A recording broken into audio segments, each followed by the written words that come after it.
Here's a few things to think about when you're buying your own truck. There's no right way or wrong way to buy a truck. These are just a few suggestions to help you along. There's 1,000 ways to be successful in the trucking business. This is just the one that worked for me. Don't let anyone tell you that it's easy owning a truck. For every success story out there, there's 100 failures. But no matter what, the first rule of being successful is keeping your door shut and drive, drive, drive.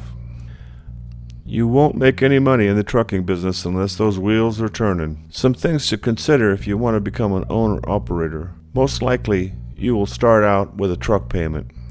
If you lease on to a reputable company, you don't need to buy a trailer. They will provide one for you. They'll pay for your base plate and your freight insurance too. If your company offers a maintenance plan where they deduct 5 or 10 cents per mile for repairs, take it. You will break down.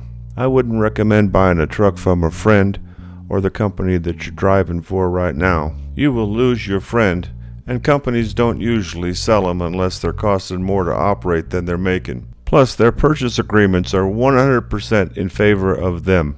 You will not survive if you have a $700 or $800 a week truck payment. Consider buying a used truck from a good, reputable dealer.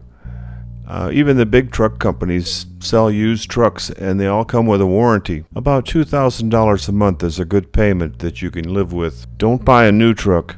It will cost you too much. Plus, the depreciation is the greatest in the first year, and that's when you're going to need money to survive. A used truck that's just 1 or 2 years old is usually the best value as long as it doesn't have some ridiculous amount of miles on it. About 100,000 miles a year is average. More than that means that it was probably a line truck used for hauling groceries or something and being worked 24 hours a day by multiple drivers. Don't invest in some truck that has all the bells and whistles on it either. It'll be too expensive and incur extra costs when some gadget breaks down.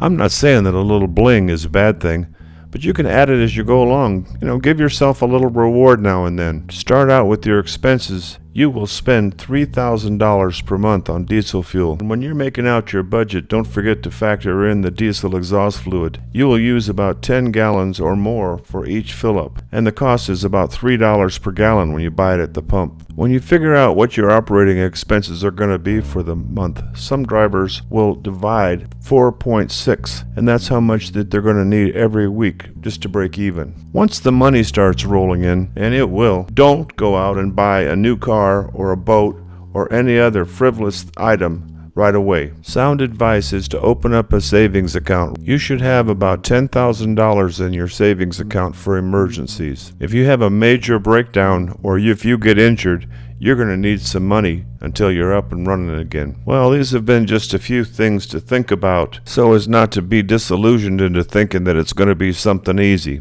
Hopefully we'll see you out there. Good luck.